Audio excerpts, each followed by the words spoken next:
وهذا إنجاز ينجز في حياته. إذا لا تصير حياتك سلبية، خل حياتك إيجابية. اسأل نفسك كم عمرك؟ طيب ماذا قدمت لدين الله عز وجل؟ رأى أحد المشايخ شاب، احنا نسميه عربجي، مع جمس دفرنسين، وقاعد يشتري من التسجيلات الإسلامية 5000 شريط. الشيخ تعجب، على شكل ذا ما في أمل يحاسب عليهم يعني شكل ما في أمل، طفران.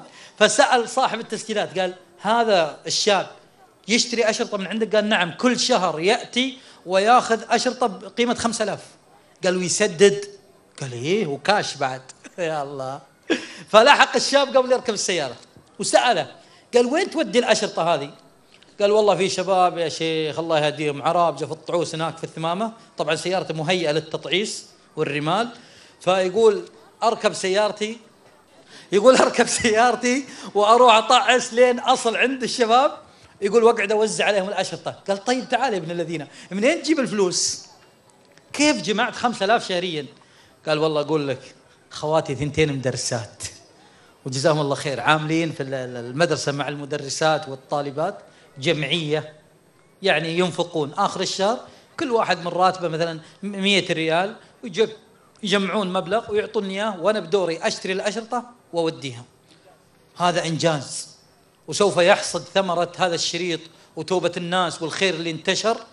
وهذول النساء اللي جمعوا المبلغ سوف يحصدون 100 ريال اللي تطلع من راتب.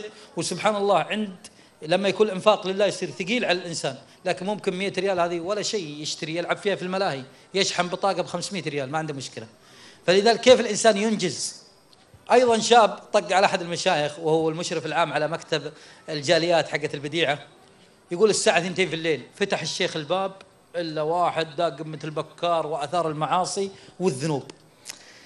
يقول من المتوقع أن دق الباب، متوقع أنه تكفى يا شيخ ترى احنا طفرانين وحق البنزين ما فيه والله يرحم والديك، إذا في مساعدة زكاة صدقة.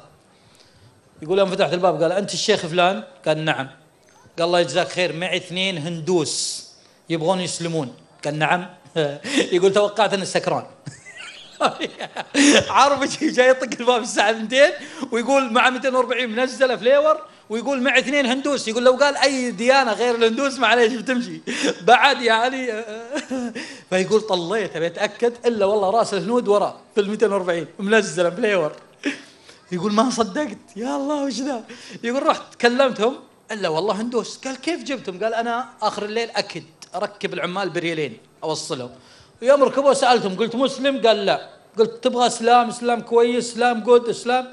قال أبغى إسلام. يقول رحت مكتب الدعوة مسكر، سألت اللي حوله دلوني على بيتك. سبحان الله، يعني في ناس فعلا شبابنا فيهم خير وينجزون في الحياة وعندهم إنجازات. كثير من الشباب عنده إنجازات، يدل الناس على الخير، يسوي مسابقة، يدعو الناس، يفطر الصائمين، يعني يعمل إنجازات في حياته. يعني لابد فعلا الإنسان يصير له يعني بصمة في الحياة، لازم تضع بصمتك. الحياة قليلة والوقت يمضي سريع،